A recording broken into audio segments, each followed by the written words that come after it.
The four beardsmen of the book Apocalypse. Hey. Hello. Hello. Hello. Welcome back to the four or the three beardsmen of the book Apocalypse. We are listless for the time being, but hopefully he'll join at some stage. I think he's in a kayak in a lake. Upper river without a list. So. Yeah. But we are joined nonetheless by Stephen Aryan, of all people. Hi, Stephen. Hello. Thanks for having me. I'd listed the books you've written, but there's so many. I don't know where to start, which is a good thing. Yeah, I think I counted 14. Is that right? Or 14 when so 11 novels, 2 self-published novellas. I've actually short stories in some anthologies, and I've got 2 more coming out. That'll be 12 and 13. Okay, so pretty close. Yeah, busy. Yeah, not content with conquering the trad pub world, you've crossed the streams into the indie sphere as well. Yes. Huge respect. That cannot be easy. No. That's an hour-long podcast in itself, you know. What's he? Because you obviously you're agented. Are you still with Juliet Mushroom? Yes. Yes. Okay. Which is like by no means feat. She's one of the major like SFF agents, in my opinion. Anyway. Yes. But what's the transition for you being like from going trad pub with Juliet to now the more indie stuff? It's been interesting. There's a lot more to learn. Obviously, you have a lot more autonomy in that you get to do everything yourself, and you pick your editor, pick your artist. But obviously, you pay for everything yourself as well. Mm-hmm. There's a lot of technical stuff you have to learn when you. So I did my book, New York Minute, through Amazon. Did it on KDP and paperback. There's a lot of technical stuff to learn with that, which I hadn't done before.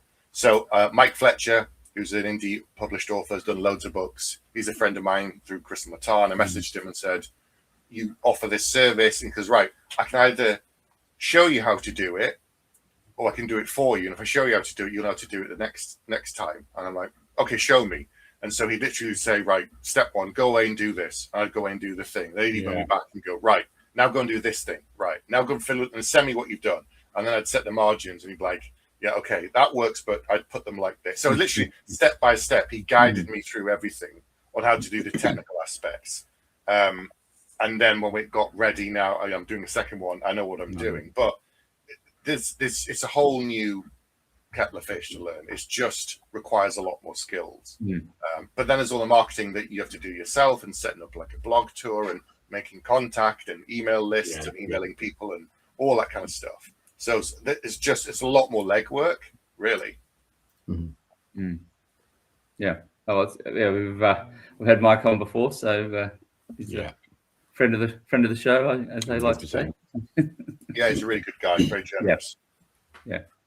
Some sick books, and yes, I think New York Minute was the first book I read actually, which was fantastic. I really enjoyed that. Very pleased to say I've got an arc of The Dead Don't Lie, so that's going to be fired up pretty next week. So I think so. Looking forward to that. Excellent, thank you. Yeah. See what you think. Yeah, see, my entry into your work was The Coward, which is like brilliant. It came around at such a cool time as well. Like it felt really different. Because everything at the time you released that book was grimdark this, grimdark that, and I was so bored of it. Like I enjoy reading the genre, but I needed something different. Yeah. And then you released The Coward. I was like, yes, thank you. Yeah. I'd done 6 books with the word mage in the title, so I'm like, I'm done with magic for now. I want to do something a little bit different. I'd been spending some time and reading about like soldiers coming back from war and PTSD, and I went to Canada and went to one of these places where you go and watch bears in the wild, and the guy that runs it used to be a journalist who worked in the Balkans for 10 years. So he ended up with PTSD, stopped doing that, went and opened this bear place, and complete change of scenery. So I listened to him, I talked to him, I read his biography, And I just that and my desire to do a classic quest fantasy novel with more stuff added in, layering about, you know, the nature of heroism and what makes a hero, and if someone becomes a hero, what does it actually mean in terms of celebrities and all this kind of stuff. And celebrity culture was swirling around my head, and we put people on pedestals, and then when they do something wrong, you get the apologists who go, oh well, you know, he was only this, or you get the people who actually go, well, he's still human, they made a mistake. Do you tear them down, or do you just... So there's a lot of that kind of stuff. All these things kind of gel together, and the Coward was the product of it, really. So it was great. It's just the way you just sort of subvert that hero genre. Like the main character he's not even like apologetically a coward. He just like, this is my experience, and this is why we are going on a very foolish quest we probably won't come back from. Are you ready for this? Well, yeah, he's a survivor. He literally was 17, saw all the great heroes going off on an adventure. They're all rich, famous, great armor, great swords. Everyone knows them, gives them free food and drink, wants to be them. He's like, I want some of that. So he tagged along with them against they didn't really want him there, but he goes with them on this journey, and he watches all of them die grisly deaths in front of him. He's the only one who survives and comes home. And the story begins 10 years later, where he's basically living a quiet life on a farm away from everybody. The world has moved on, but they've also benefited from his great exploits, propaganda of his great success. All stories are sung in the taverns. He's a great recruiting tool for the army. The king has been using to, so all this kind of stuff swirling around, and then a disaster comes up again, and the king goes, well, you did it last time, you can go and do it again. And he really doesn't really want to go. But the title isn't just about him in some ways. It's about everybody who goes with him. Everybody's hiding something. Everybody's running from something. And he assembles this new band of heroes together, including a weird creature that goes with them, to go on this quest again to fight this great evil that's kind of come up in the north. So there's lots of different elements on there. And one thing I forget to mention, one of the things that influenced the book is Tad Williams, that not many people realize. Okay. Simon Spanton, who's a great editor, SFF editor, he commissioned Scott Lynch back in the day. He read it and he said something straight away. Like, as soon as he read it, we had a conversation. He mentioned the thing, and I went, yes, you're the first one who said it. Within like a week of reading it, it'd come out. He knew exactly what I was doing, because he has the same reference points and stuff. And I was like, okay, so someone's got it. Indication. Success. And there's a little hint for the rest of us they haven't read it yet. Mm-hmm. Oh, it's good. Yeah, go out and get it. And then the follow-up, The Warrior, came out as well. I say not too long ago, but it feels like maybe it was a while ago now. 2022. Yeah, 2022. Yeah. Yikes. So, yeah, I've had another trilogy out since then. Yeah. It's amazing. I mean, what is the secret? Because I'm a subscriber to your YouTube channel, and if anyone is not subscribing to Stephen's YouTube, you just spent so much advice in the publishing sphere, and it's been so valuable, like, to me personally. I've learned a lot just from watching your videos. Thank you. But how do you sort of best put your experience to the test when you're writing books? What keeps you going to do book after book after book? That's a good question. It's like, how do they get published is the other reason, is perseverance. If I won the lottery tomorrow, like the Euro Millions, I won like £300 million or something. Everyone's like, oh, you're going to buy an island and do this and do that. I'm like, no, I'd sit in my room and write books, because that's what I want to do, that's how I want to spend my time. Like the goal isn't to be rich. There's far easier ways to be rich than writing books. The goal is to write books. So I persevered to get an agent, and it took me over 10 years of submissions and rejections, because I just wasn't good enough. The quality wasn't there. One of the earlier books might have been okay, but it didn't hit the right time in the market.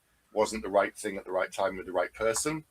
And if you're a control freak, traditional publishing is not the way to go, because you can't control everything. Some things completely come down to timing and luck. And you can't control that at all. You control all the other things about the book, but not that, which is why some people go straight to self-publishing or indie publishing, which is fine. but you need to understand it shouldn't be a knee-jerk reaction to go, well, they rejected me, so I'll show them, I'll sell millions of copies, and then it comes out and it doesn't, and you're like, that's not it. So persevering to get an agent, and I just love writing. I love doing it. It's what I want to spend my time doing, and I'm always pushing myself to try and do something different. Like I have can we swear on here? Yeah. Okay, so I have I've spoken to other writers and they have something similar, but we've all got a different name for it. I have the oh shit phase, which comes about 40 to 50,000 words into the book, where I think it's the worst thing I've ever written. I've wasted my time. I don't know what I'm doing. And I feel like I'm kind of like crawling over broken glass. And then after a while that fades, and then I move forward past it. And it's the fear that keeps you going, I think, because if it's easy to write, like, the whole thing just flew out of me. I'm thinking something's not right then because I'm not pushing myself. I'm not challenging myself. Or if it was boring to write, it's boring to read. So it's that thing of if I'm having fun doing it, then hopefully the readers will. Plus, I'm just a stubborn bastard. I was always going to get published somehow, one way or another. It was always going to happen, whether I ended up self-publishing it myself or not. And it's just, I'm not done. I've got more stories to tell than time. So I've got to pick and choose now and just write what I can, as much as I can. Like, good news for your readers. You're always ahead because traditional publishing is slow, which is good in some ways. Like I just had a book deal announced. Book one's already written. It goes into edits. I'm 25k into the second book. That book's coming out in 2028. So wow. Okay. By the end of this year, I'll have finished that book and I'll be starting writing something else that in theory could come out 2028, 2029. You know, so. Yeah. And we're here talking about books you wrote in 2020, well, released in 2022. Profuse apologies. That's fine. It's fine. I started 2015. I've been with my agent since 2013, and then my first book came out 2015. So I've had 11 books in 11 years, basically, to now. Yeah. But you've obviously been writing those before you got to that. That led to one of the questions. I think that's just, that traditional path versus, was that there's a conscious decision, or was that all you knew at the time, or? So back in 2013, indie publishing wasn't really what it is now at all. It's come on a lot in the last 10 years. When I started out, it was very early days. Like ebook readers were just coming in. The Kindle was the only one. Back then, like Ben Galley was testing things with Amazon. He was like one of the early people doing it because no one else was self-publishing, and he was just like one of the first people doing it. So back then, you had two options. You had traditional publishing, or you had vanity press, which is where you send your book off to a company, they print it and send it back to you. No editing, no nothing. It was just, that was it, and you hadn't selling books. So it wasn't an option. And once I'd started down the path of traditional, I was keeping an eye on the indie market, but I was going to all of the events, and they were always talking about traditional publishing. So, we have two events in the UK quite every year, EasterCon and FantasyCon. I was going to them. I was going to the ones in Derby, the quad events, and I was just learning all about agents and publishing as much as I could. So it just seemed the natural approach for me. And by the time I thought about self-publishing, I was already like on contract and a bunch of books in. So I was in the machine really already. Okay, that's good. And then the decision to sort of diversify. We mentioned New York Minute was your first foray into the dark side of indie publishing, and which is a fantastic book, by the way. I highly recommend it. It's Thank you. Very excited that sequel is coming out shortly. What prompted that, I suppose, to break away from what you've been doing for the previous 10 years or whatever it was? I get lots of different ideas for stories, and I scribble them down and put them away, and so that when I can come back to them and look, focus on the project that I'm actually doing and not get distracted, which is another kind of big problem for writers. So I had this idea. I came back to it. I started looking at it, and I started working on it. It wouldn't fit. It was like a square peg trying to go into a round hole. I kept thinking, well, maybe it's just a straight crime novel, and that didn't work. And then I was thinking, right, well, maybe it's a whole pure sci-fi novel, and that didn't work. And after a while, and then I was trying to make it longer, And I thought, no, the story's the story. So anyway, well, in the end, I just said, right, it is what it is. Stop trying to make it something it's not. Stop trying to change it. And while I describe it as, you know, hardboiled noir or detective story, it does have a mild speculative element. But I tend not to talk about that because people think, oh, it's going to be like aliens and spaceships and lasers. And I'm like, it's not really. No, it's not. But it's a lovely mashup of those genres. That's what I think, you know, a lot of those books I've enjoyed recently, where they're almost all just chuck the genre manual out the window and gone, I'm just going to write this fantastic story. And, you know, at the end of the day, maybe genre is just a bit of a marketing tool or descriptive. At the end of the day, it's still a great story. It just sort of helps people sort of place it in the pantheon of all the different stories there are. But no, I thought it was fantastic. I really enjoyed it. It was, you know, it was different. And that was the problem, because it was different. Yeah, but it sort of hinted at those alternative things that you could just tell that, you know, and initially it doesn't seem different. Then hang on, is it post some apocalypse? Is it a different reality? And a tease, because it's never really fully disclosed. It's just the world, you know. And it was just a way for me to talk about us, humanity now, through a lens, a slightly different lens. So I didn't worry about the genre. I didn't worry about the length. I just wrote it. It ended up being like 42,000 words, which technically is slightly too long for a novella, but I wasn't going to call it a novel. Like, you know, so it's like, it is what it is. The second one is like 63, I think.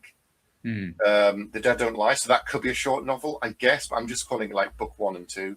And I'm just, you know, so there again, because it was so weird, trying to find a traditional publisher for something that's a novella that's mixed genres is kind of difficult. There's some smaller ones that will take it, but I kind of thought this is probably the perfect first thing to self-publish. See how I get on, learn the ropes, get into the routine, understand all the different processes. I would start with a shorter thing because obviously it's cheaper to edit, produce, publish, print, and all that kind of thing.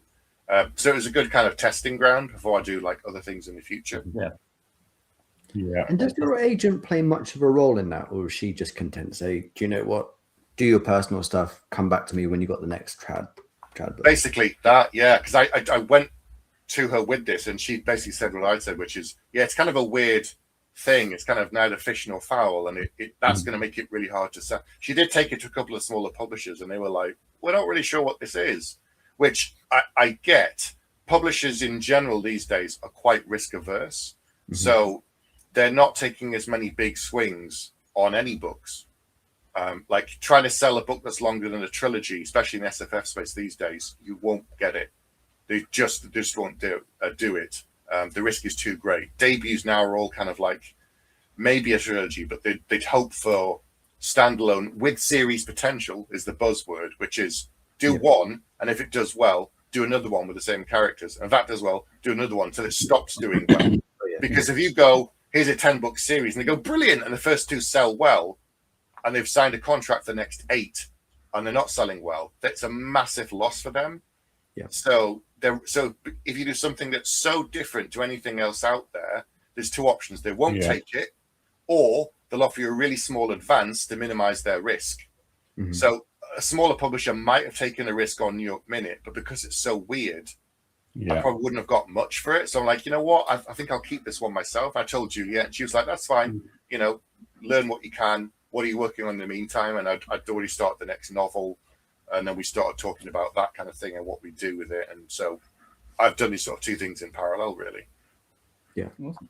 And it's an interesting point, because I've known like pretty steady, like dependable mid-list authors who've had to condense trilogies or like long series into like duologies or even one book with trad pubs, and that's people who've already got a portfolio out there. So it can be a bit Wild West, old trad publishing. It really is. Especially these days. It seems to be the case. So that probably another question I wanted to ask you, with the myriad of genres that you've written in, when you started out writing, did you think you were going to be one sort of fancy author, or has it always just been a case that you just gone with what interested you and be damned? I tried different genres before I got an agent. So fantasy's always been my first love, and the majority of what I've read has been in the SFF space, always. I do read a lot of crime. I read some thrillers. I read, non-fiction. But because fantasy was the only thing that I could see, like that was the only genre I could ever read. You had no other choice. I would just read fantasy, and that's fine. Yeah. So I started writing fantasy. I finished my first book when I was 19, and I was convinced it was so awesome because it was going to be a trilogy. I wrote the sequel, and then I started sending out the first one to agents, and oddly, they didn't pick that one up, which is very strange. So they had 2 books basically that were turkeys. But I did try other things. I wrote a thriller because I love like Dean Koontz. I've read like 95% of his books. I wrote like a really pacey thriller book that got a little bit of traction, but ultimately wasn't distinct enough. I did a Stephen King kind of horror thing that was a bit like the Tommyknockers and a bit like The Stand. Ooh, okay. I went through like an Anne Rice vampire phase, and I did a whole book of short stories with vampires and stuff, trying to do something a bit different. So I played around with different things, and ultimately the book that got me an agent was when I said, you know what, I want to write a book that I'm not finding on the shelves right now. I want a book that's unapologetically fantasy. A lot of it, when I was working on mine, felt a bit like you'd get 200 pages in thinking it was historical fiction, and then like a dragon appears and you go, oh, so it is fantasy. I'm like, no. Why are we apologizing? This isn't like the old days when... Yeah. Do you remember when Harry Potter first came out? Yep. And you had the adult covers on the books, so that adults could read it on the tube without being embarrassed. I was like, fuck off. There's nothing wrong with fantasy. Like, you go back and read Macbeth, and let me have a look. A bunch of Shakespeare books. You've got witches, you've got magic, you've got ghosts. You're going to tell me some of Shakespeare isn't fantasy? Bullshit. So I was like, no. So I wrote Battle Mage. I wanted something that was full of non-human creatures that I made up, and really powerful mages in your face that were blowing people off the battlefield, and lightning bolts, and really kind of all the stuff that I loved. And I love like mythology, so there's a bunch of stuff in that's inspired by Greek mythology, like the old Ray Harryhausen films, all that kind of stuff. All these things I love mashed together, and I sent that out, and that's the book that hooked Juliet as an agent, because she went, yeah, this looks really cool. What's this? And so I will do other things, but I think I'll always come back to fantasy. And I always say that fantasy is a massive cheat code where I can tell any kind of a story that I want with any subgenre, and as long as you put certain motifs in place, it's fantasy. Yeah. Mm-hmm. Like, you think about the breadth of all the fantasy subgenres now, like low fantasy. That's basically noir. That's PI fiction. You just have to have a little bit of weird stuff around the edges. That's what that is. My second book has got like cops. It's got a guy investigating a serial killer. It's got spies in it. My third book is a post-apocalyptic horror novel set in a city where the dead keep coming back, but they're not quite dead. It's inspired by things like Richard Morgan's I Am Legend and The Walking Dead and Cthulhu mythology. All of that's in the first trilogy. But as long as you put certain things in place, it's fantasy. And that's fine. A straight crime thriller, I might do that one day, like a Bosch novel by Michael Connelly, but with a central figure. But because fantasy is so broad, you can just do almost anything you want, really. Yeah. I think that the hardest thing for me is just picking the one idea and saying that's the one I'm going to prioritize above all the others, because there's so much to just formulate. Noise. Yeah. I've obviously got the second book. I've done my first book, The Corsair, Sky Pirates. That's going to hopefully come out this year. It's with Mrs. Bookbeard for proofreading at the moment. Excellent. I'm not going to piss her off by saying, come on, where is it? Where is it? Yeah. Well, do you want to sleep on the sofa, or? If it gets the book out there, I'll take the hit. But yeah, I'm working on the sequel, The Cartographer's Daughter. That's now 35,000 words in. But I'm also doing a deck building weird western lit RPG, which is like Yu-Gi-Oh! In the Wild West. But then there's like the epic fantasy that I've been sitting on for years and years. It's so hard to just pick one. Do you know what I mean? Yeah, this is it. But it's that thing of so having so many diverse books. Yeah. Yeah. What calls you at what time? Yeah. So having someone, did you say 14 books you've got out? It'll be it's 11 so far. So the It'll be golden like 13. question: have you got a favorite? It's a Sophie's choice. No, it's like picking your favorite child. Can't do it. You've probably got one really, but you don't want to say it in public. Children, not books. You know. Oh yeah, I tell my kids I've got a favorite. Yeah. I just don't tell them which one. So Keeps them on their toes. Yeah, that's what you do. That's what you do. Yeah, Hunger Games style. Come on. Yeah. Throw a sword and a couple of spears in, see what happens. Yeah, What if we go for a favorite Dean Koontz book, just to sort of ease into the favorite Stephen Aryan book? Oh God, that's tough as well. That's even worse. How many books has he written? A lot. 50 plus at this point. I can narrow it down to two. I Go say on. Odd Thomas Very good, yeah. and Velocity. I was going to say Lightning. I really love Lightning. I can't remember. There's two books that he wrote about the albino guy that can only go out at night, and he's supposed to do a third, and he never did. He never went back to it. I can't remember, but Lightning is brilliant. TikTok is good. There's a bunch of really old ones that I started picking up when he used to have a big kind of mustache and his hair was thinning, and then he had the hair transplant and he shaved mustache. I mean, Like can't when have both. Stephen King stopped doing drugs, when Dinkins had the hair transplant and shaved. That was it, yeah. I can tell you my favorite Stephen King book, Okay, there we go. Oh, okay. The Green Mile.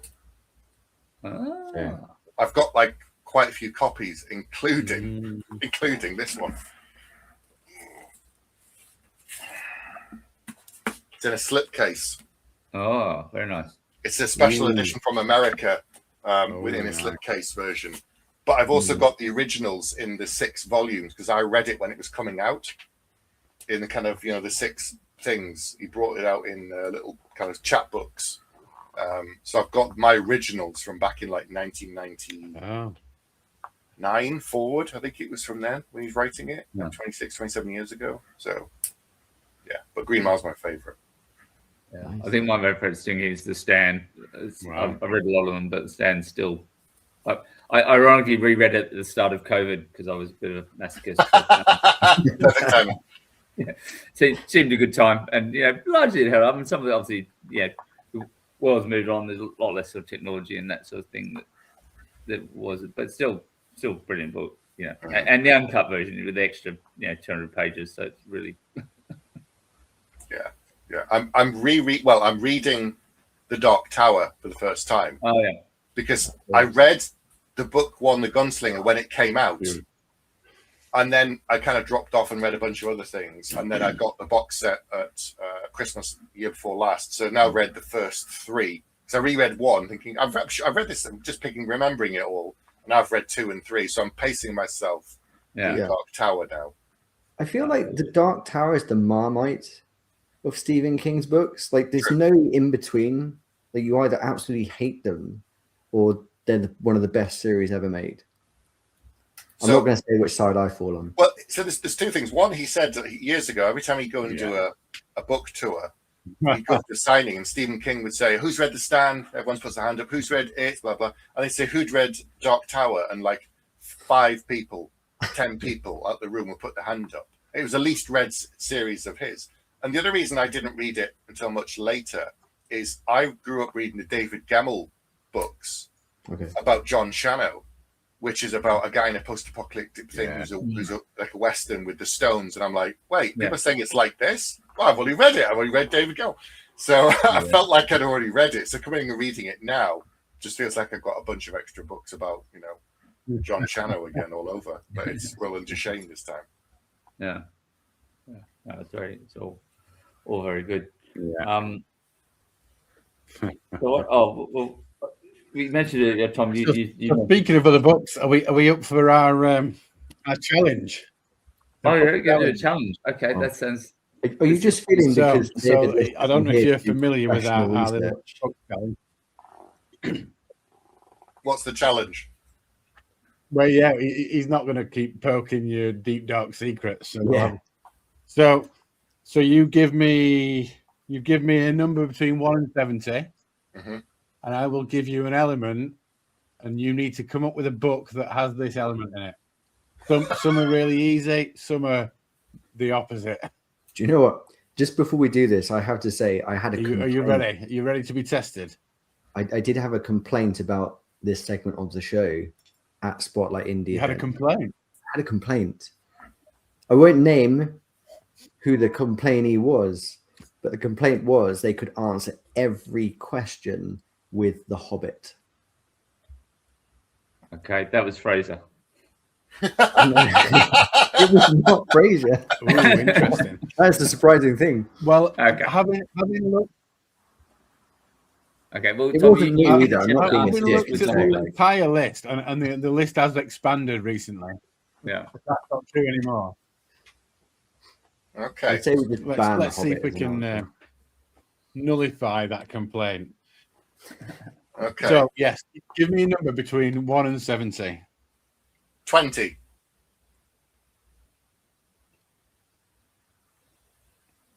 No, you should look it up. 20. Pretty easy one. So give me a book that contains an orphan. Oliver Twist. Great Expectations. Yeah, pretty simple. We can get juicier than this. Yeah, easy. Give us another number. Let's get a juicy one flowing. Let's put this this complainee to shame. Normally it takes people so long and everyone's like, oh shit, I've forgotten every single book ever written. Stephen's like, Oliver Twist. 47. Yeah. Yeah. 47, The Hitman. Ooh. Oh well, this is probably quite easy. A character with your own name. My own name. Ooh, that's a good one. Yeah. Can't think Come of on, one. come on, Hobbit person. I So wanna that's see not it in the on Hobbit. That's Yeah. not There's the not Hobbit. Stephen in No. The Hobbit. That's right. Maybe one of the Saxon Chronicles by Bernard Cornwell. There might be like a knight called Stephen in that or something. Yeah. I'm guessing, but who knows? You could have said it Yeah. authoritatively, Yeah, I and we think were that's going, what yes, it yes, you're right. Yeah, yes, it's one of the seventh Saxon Chronicle books. Yeah. Who's going to check? True. Yeah. Okay. Do you want another one? Go on. 4. Yeah, give us another one. Number 4.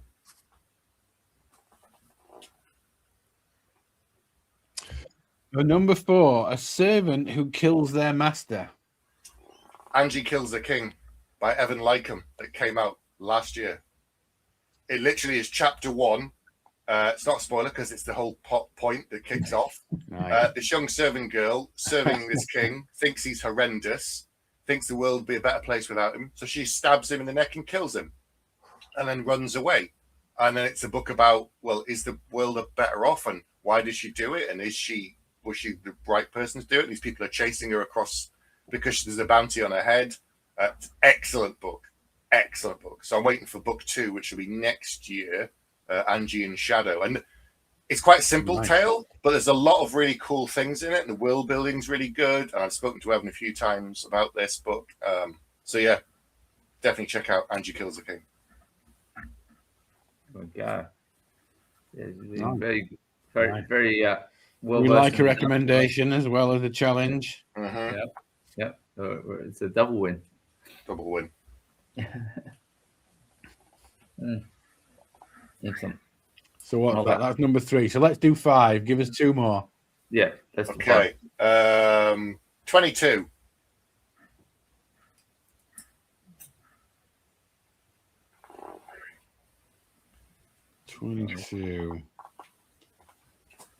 A book that contains an author. Is it Rear of Mirror by Stephen King, where it's a book about an author, or Bag of Bones is one by Stephen King. It's about a guy who goes. This came up last time, didn't it? And we weren't sure. Bag of Bones by Stephen King is one, and I think the one's Rearview Mirror because they made it into a film with Johnny Depp, where he goes a bit bonkers whilst writing a book in a cabin, and he starts seeing all this weird stuff. I was trying, which was the one that he wrote? That's right. All the birds keep coming, and it's a bit twisted. One? Yeah. Could be that. Misery. There's another one by Stephen King with an author. Misery. Yeah, that's a great one. Yeah. Yeah. Excuse me while I just massage my ankles suddenly. So now the complaint is going to be Stephen King is the answer to all of these questions. Probably, yes. Yeah. There's probably a Stephen in the Dark Tower books. Yeah, we're going to have to shift that. Yeah. Okay. Last one. This has got to be the juicy one. Go for it. 61. Oh, this will be a new one. Ooh. Okay. So, a book that contains faster than light travel with a cost. With a cost. With a cost. Well,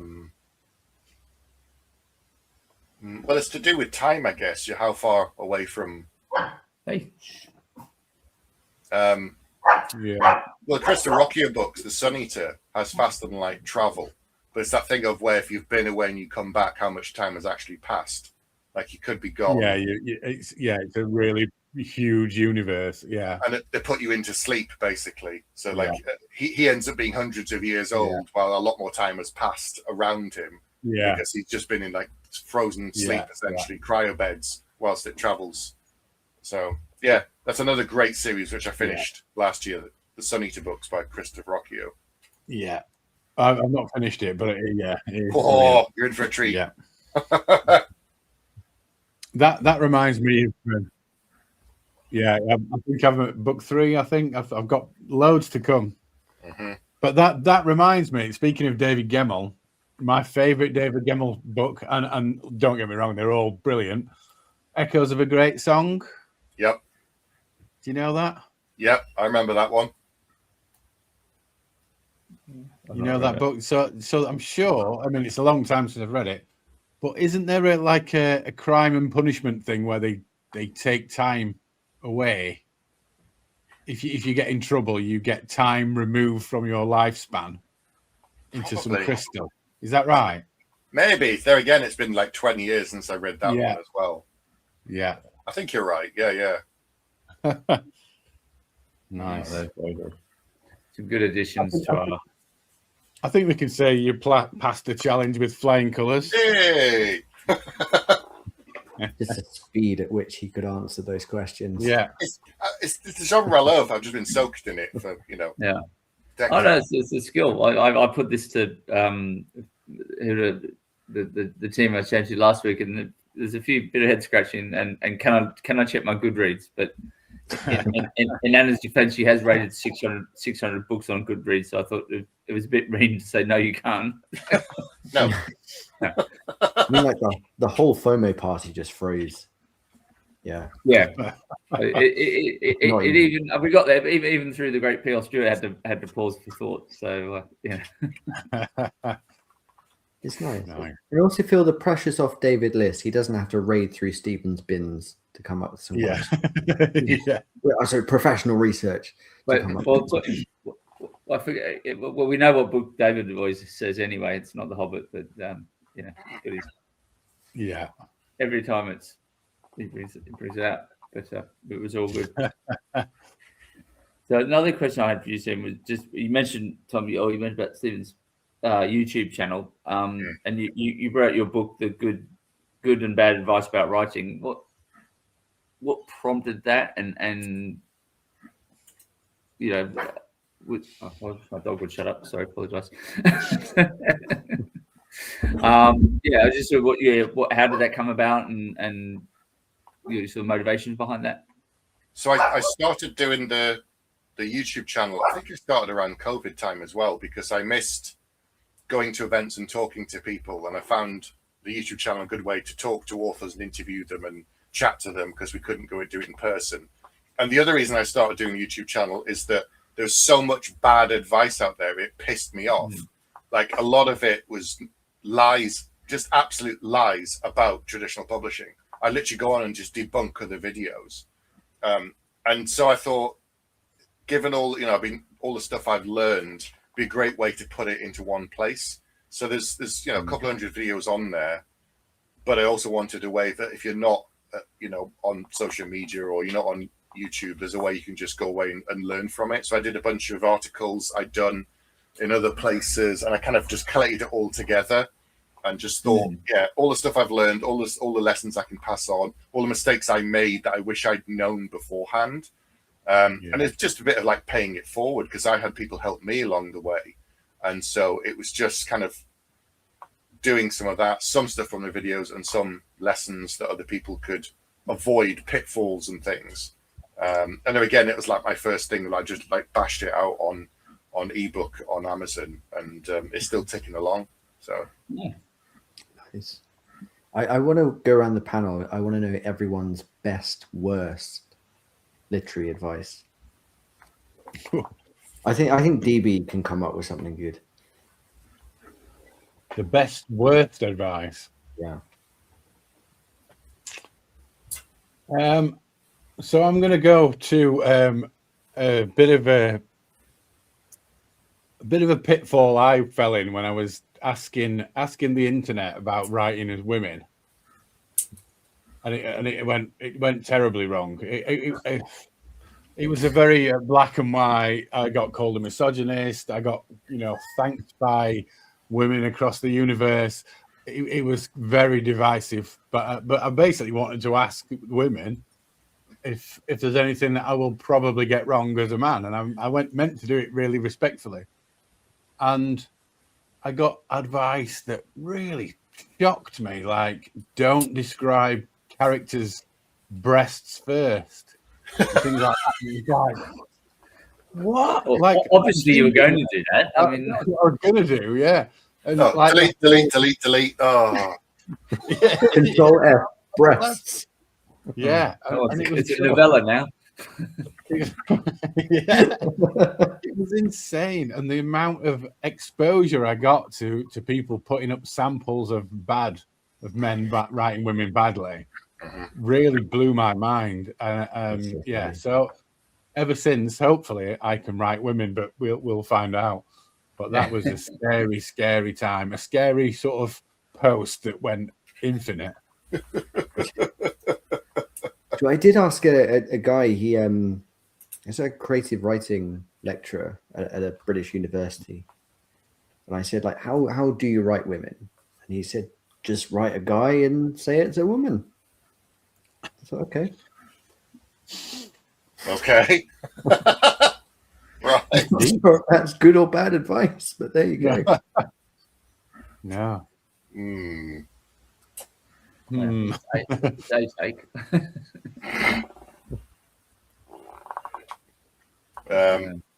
Worst advice I probably heard from a lot of people is you have to write every day.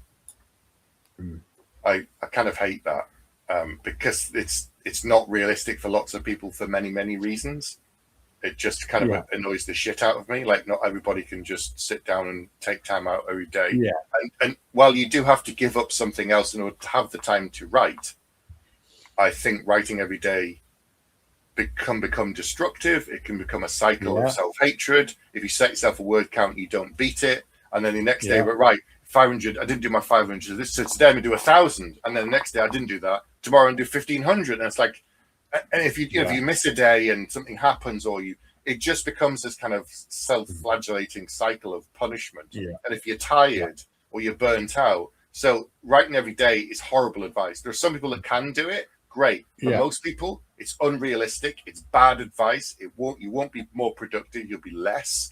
And it just really annoys me. It's one of these things there again that people are like, oh, but if you're serious about it, you would write every day. And I'm like, I don't even write every day now. So, and I've had a dozen novels published. So fuck off, basically. Yeah, that's all good. Well, I don't know if I can say best of words like being the only non-writer, but I think certainly what strikes me is, and you mentioned it at the start, Stephen, is that if you're write what you're enjoying, and I know it might be a little bit easier in the indie field where you've got the latitude to write a little bit more what you want. Perhaps unless you're on a deal or something. But yeah, if you're enjoying it, I think that comes across to the reader. If it's a book that you enjoy, if it's got your passion, and think that will translate in the story and will come through, and pick the readers, and then when I go into the whole indie sphere and people about their authors talk about their books, you could see the enjoyment and the passion, and that comes out, and you think, yeah, I can feel that in the story, and I think that does translate. Might be easier said than done, obviously, but you're going to be talking about the books for a long time, so you may as well enjoy it. Like whatever happens, and reading and working on it for a long time as well. So literally years of your life writing it, and then years of your life editing it, and then years of your life talking about it. If you didn't enjoy it in the first place, why bother? There again, there's a lot easier ways to do and other hobbies you can do that you do like. So definitely. That was one of the good bits of advice I got early on. Was like you said before, if you're coming up to a scene that you're kind of dreading and you're going to have to wade through it just to get the right plot points, it's going to be a crap scene and nobody's going to enjoy reading it. Change it, do it right, deliver it in a different way that you enjoy. Yes, absolutely that. Yeah. I think one of my favorite pieces of writing advice that I actually do to avoid writer's block is you take any one of your main characters and then you kill them off. It doesn't have to be canon, but it's like surprisingly liberating. You take your main character and just horribly murder them. It's crazy writing. I think it was Tess Gerritsen who gave me that advice, like a meet and greet in Waterstones. That's bloody good, actually. There's a certain author in this panel that might have done that. Still haven't forgiven him, but no. Well, that's another bit of advice I got was never be afraid to destroy the world you've already built. And that can be a little bit scary, but I like the idea that you can go off the edge of the cliff at any point and the world changes. Yeah, you just Thelma and Louise it and see what happens next. It's certainly a lesson that George R. Martin has taken to heart. Like, when I first started reading, what? Another one I'd like to change. He just took my advice, but left all those scenes in the books. Yes, that's it. Basically, everybody dies. Yeah. Nothing's off the table. Yeah, don't get attached to anyone. I remember having a really emotional time. I mean, it was more about the show, but a really emotional time when Arya finally gets up north and thinking, there's nobody left. Like, there's no north to return to. She doesn't know anyone that's alive. Surrender. But that's like part of the reason it hasn't finished. He's almost soft locked himself into ending that series in a satisfactory way. And we saw how it went with the TV show. It did take a dive. We don't know what to do. Just make him. He might just be trolling everyone. Like, he'll be on his deathbed and be like, "Hey, guess what?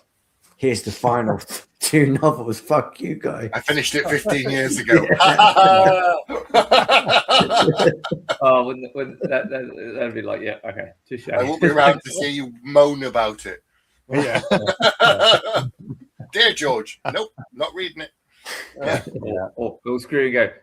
Last page. Fuck off. That's what it says. The final FU. Oh. I think you deserve that. He can do what he wants. So. It was all a dream from Hot Pie. Joe Ewing gets out the shower and like Dallas. I was going to ask another question. Now I'm going to think what I was asking about. Oh, that was it. Yeah, I think I picked up. I think it was one of the big indie panels earlier this year, whenever it was. I should know. I hosted a couple, but there's one series we had on the fusion of history, fiction and history. That was it.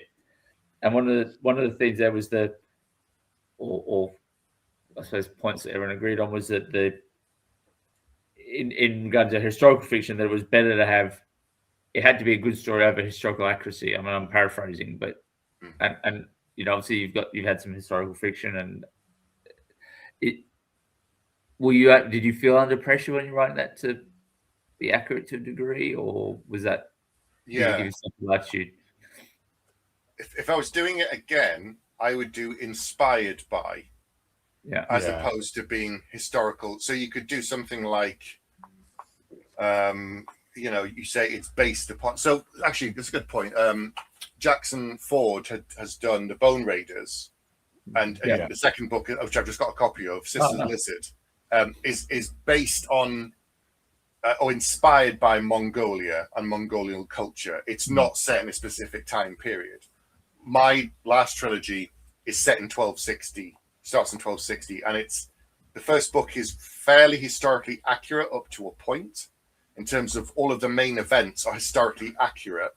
Who was there and the timings I've shuffled to make the story work a bit better. But that first book was really quite tight. So when we got to the edits, my editor was like, right, can we change this bit? And normally it's a lot easier. With this one, I was like, okay, but if you change that, it knocks on this, and this. And it's gonna take me months to unpick it. She's like, right, okay. But on the second book, I steered a bit further away from history, and the third a bit further away from history again.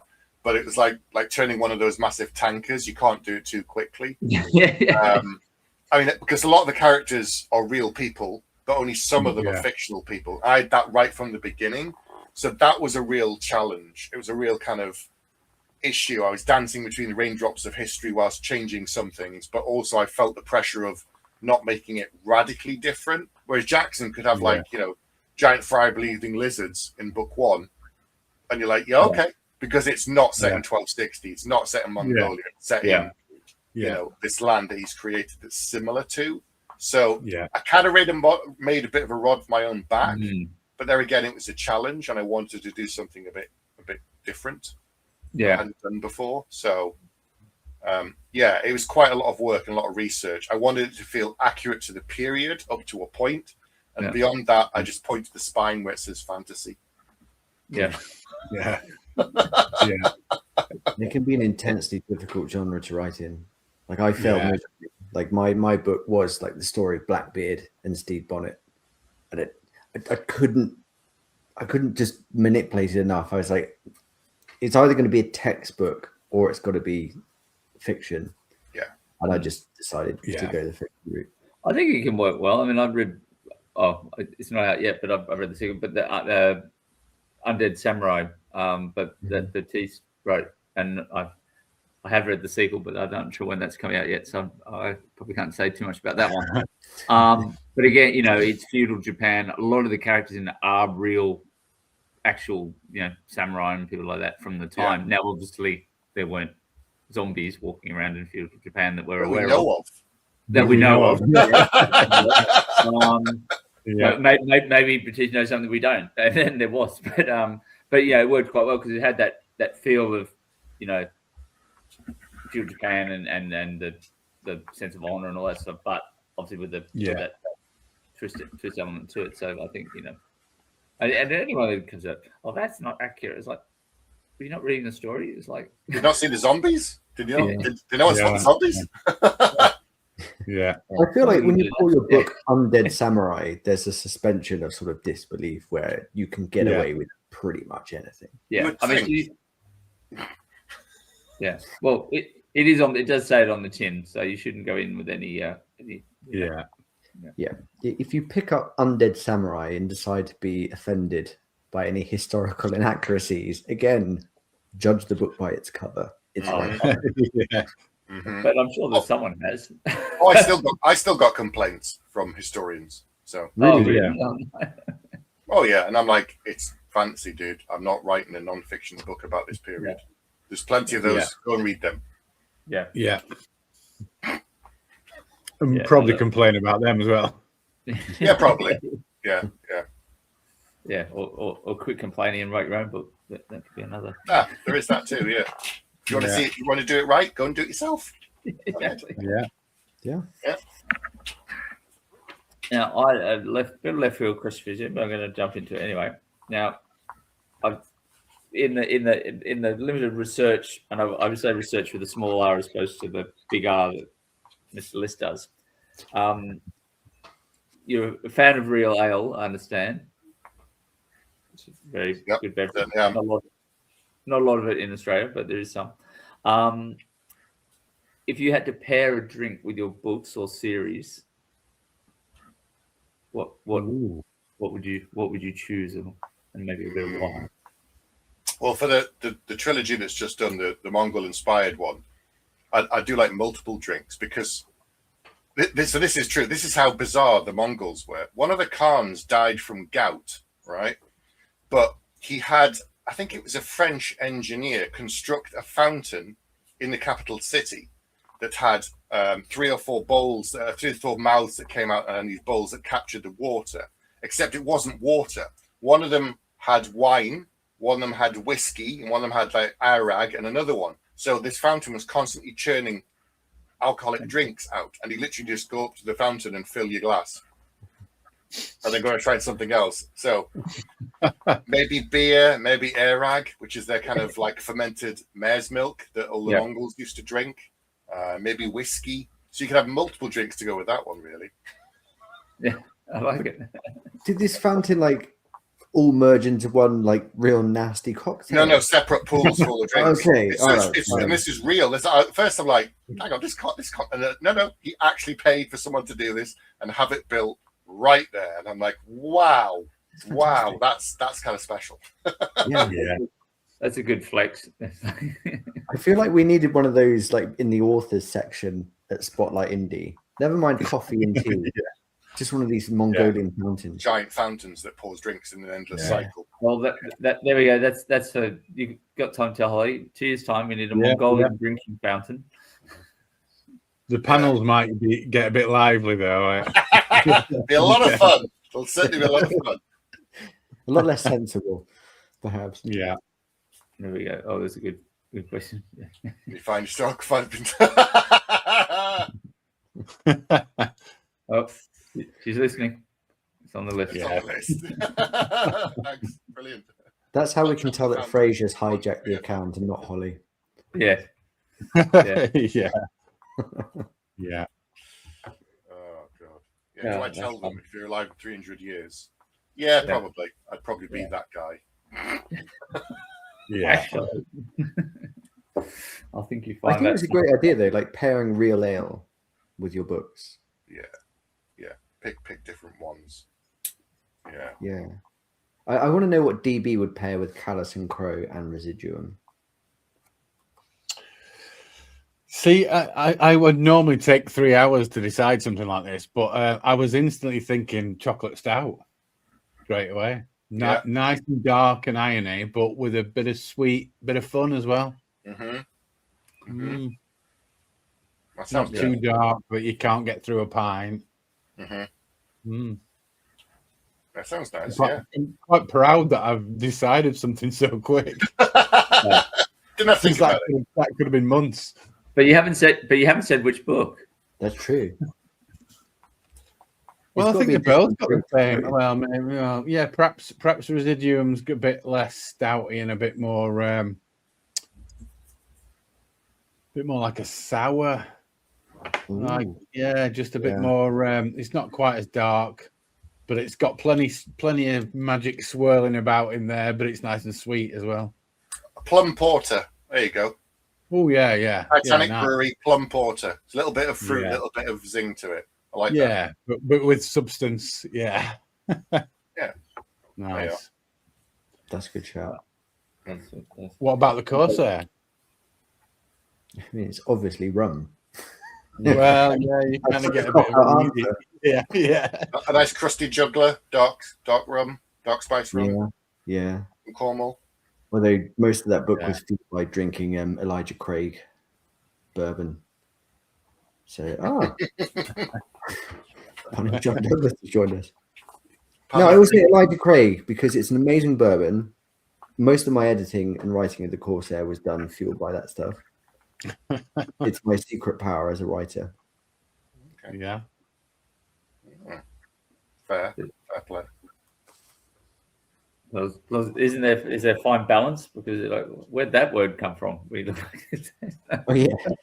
I didn't say how much editing was required after writing the book. Can't see at my left eye, but I've enjoyed working on this book. Yeah. Rehab this one. A little too much dark room. Yeah. I was going to say Carlson Crowes with that, or some sort of beer with a hard whiskey chaser, like a little punch it when you least expect it. You can get those beers that have been aged in the rum barrels. Something and something. Innocent Gun. That's it. There you go. Innocent Gun. Yeah, they're aged in rum barrels. So you get that kind of raspy edge to them. That's quite nice. Yeah. Innocent Gun. Yeah. Oh yeah. Now you're talking. There you are. 2 in 1. Yeah. 2 in 1. Nice. Yeah. Excellent. Not the dark beer. I can't remember what it's called now. Something like Tokyo Dark. I bought it years ago at a bit of a whim, one of these places, and the guy said, "Oh, it's good," and then got home. It was 19%. It's too much. It was like I shared a friend, and it was like, ooh, yeah. I think I did fall asleep on the sofa that night, but one of my favourites that they don't make anymore was Ilkley Black from Ilkley Brewery in Yorkshire. Yeah, it was 4%, wasn't strong at all. It was really tasty. I don't like licorice, and I was like, nope. And I tried it the first time, like, this doesn't taste like licorice, and it was really, really nice. And they stopped making it. They did something else, and then they brought it back, and then they changed it, and then they just stopped doing it altogether. And I was gutted because I used to live in Yorkshire for 10 years, and it was my local. I could go and get it quite easily from places, and I just stopped doing it. Yeah, gutted. Tragic. Yeah, never mind. Bring back Ilkley Black, Ilkley Brewery. Yeah. You heard it first. Yeah. You heard it here first, folks. So that'll be good. So that was all good. So what's next? And obviously, gone completely blank. Dead Don't Lie's coming out soonish. It's in theory the end of June. I might have to push it back and stuff because I need to there's a couple things behind the scenes, and then I need to sort of arrange like a blog tour and stuff. So it might be July. A new book deal was just announced. That'll be books. Of course, yeah. Can you tell us about that a little bit for people? Yeah. So 2 books. They're the standalone with series potential. Oddly, it's the first book. Silver Tongue Devils comes out in March 2027, and the sequel with the same characters will probably be the next year in probably March as well. I describe it as a fantasy version of Firefly. If you ever see the TV show. Yeah. I've done books about kings and mages and the big decision makers. I've done books about all these people like changing the world that are the levers. I now wanted to write a bunch of books about characters that weren't those people, but everything you do has repercussions.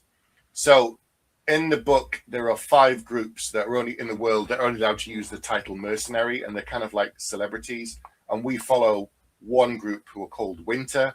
They're a found family of 5 people. They've been there, they've done it, they've got the T-shirt, they've seen more things than people can imagine. And book 1 is literally, they've just come back from a job. The broker who deals all the stuff for them says, right, here's your next job. It's quite urgent. You need to go. This whole town has kind of been taken over, but the people don't really want to leave, and they don't really know why, and something's gone on, and yet the whole town's kind of been enslaved. So Winter is hired. They have to go up there, find out what's going on without getting enslaved themselves, and solve the problem. And then they get paid, and then they go home, and that's it. That's the job. And then the second book is them on a different job. But of course, there are trickling effects. There are threads that dangle over. There are things that are repercussions from book 1 into more stories. And so, yeah, I'm 25K now into book 2. I'll be editing Silver Tongue Devils in the next few months. It's been picked up by the Broken Binding, who obviously started off by doing special editions, but they've now moved into actually being a publisher themselves. So they started with doing indie books into the traditional space. So the first one was Ryan Carhill, his series, which is huge success, and he's currently on tour with that book. The first novella, The Fall, has come out. Book 2, I think, is going to be like either later this year or next year. Philip C. Quantrell is another indie author who's done very, very well in the indie space. He's having his books traditionally published through Broken Binding. And then he started commissioning brand new books. So there's some other authors that are going to be named, but mine's the first deal that's been announced. And there'll be more coming in the pipeline. They'll be announcing it through their press. And Marcus Gips is the editor. He used to work for Gollancz. Now he works for them and for Broken Binding.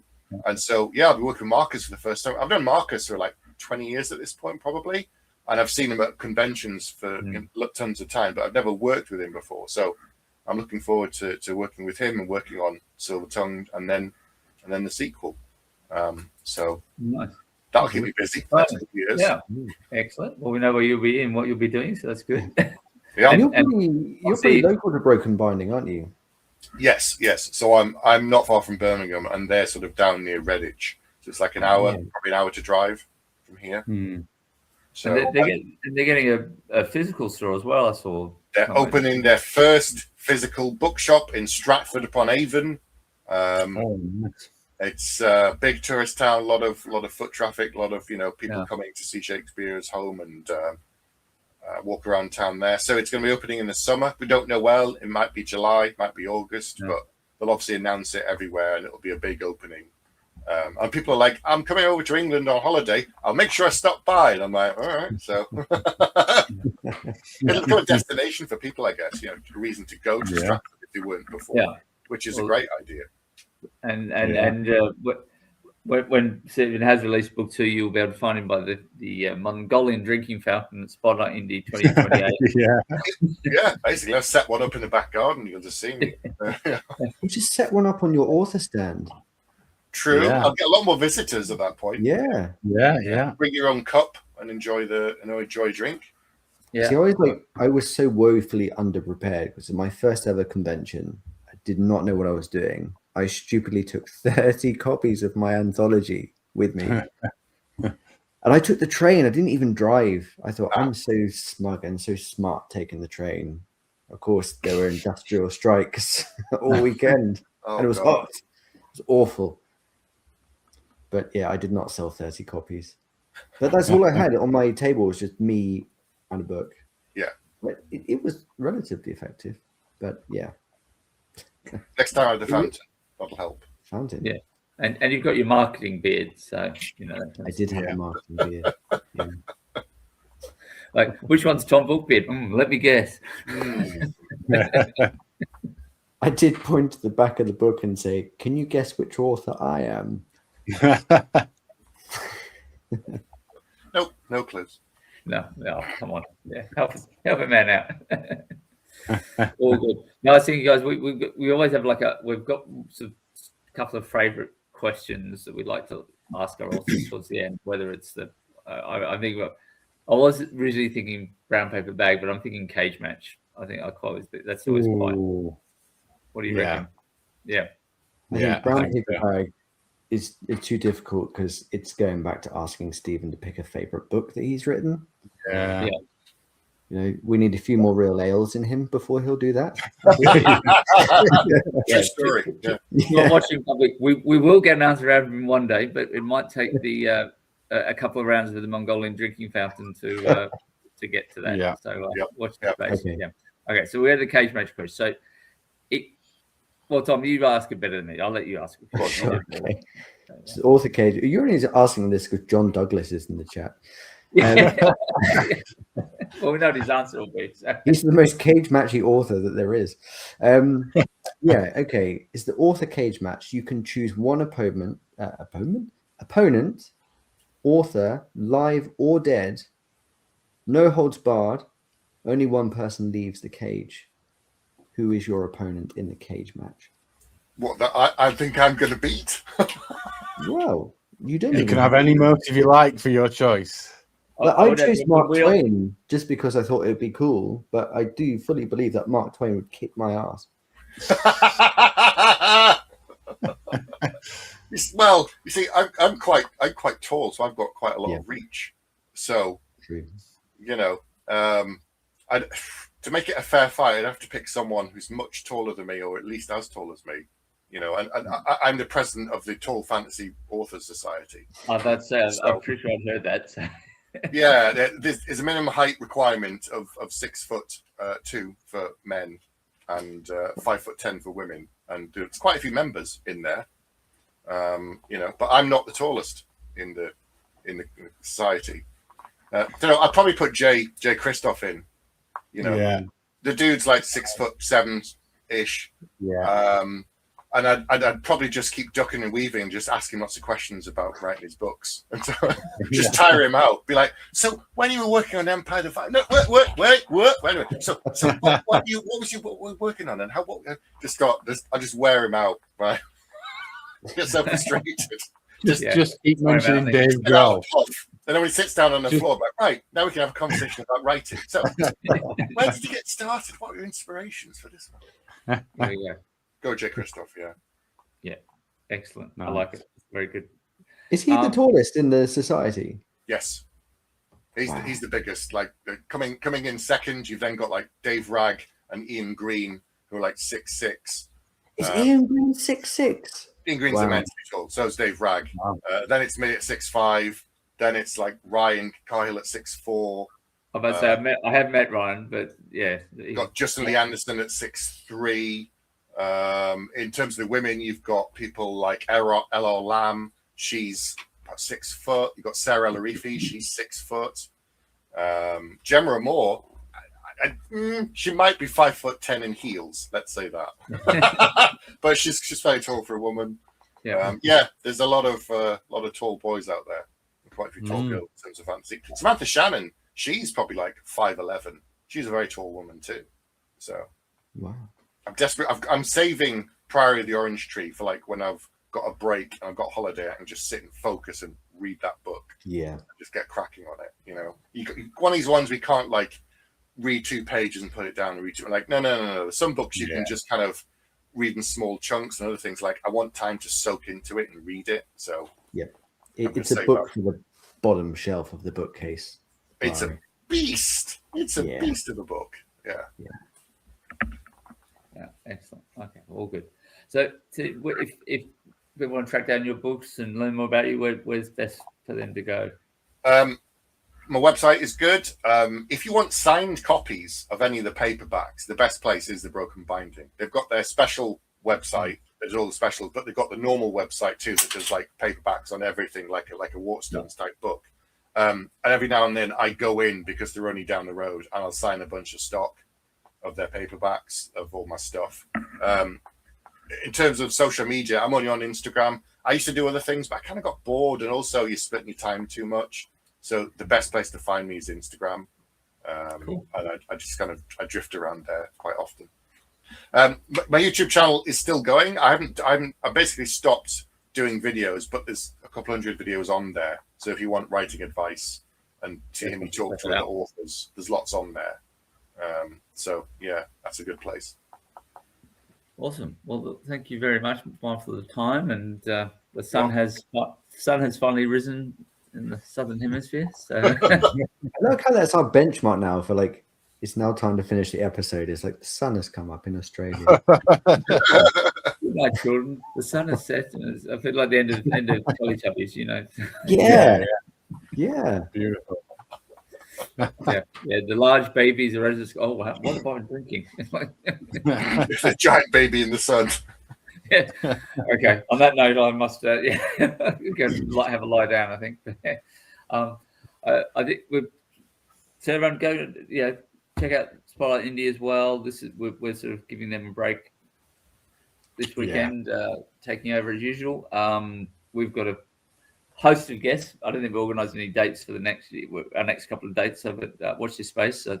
We'll chatting to lots of authors, and Tom's up RPG master, Games Master extraordinaire. So It's been a while actually. Yeah, I think we'll have one of those before too long. I think it's my character's got a bit itchy and needs Aussie Rob's got to ride forth again. So we'll look forward to that. And just want to thank you to everyone that joined us and watched us. Like, subscribe, and that is it really. So thank you everybody, and we'll see you when we see you next. So thanks. Cheers. Thank you, everyone.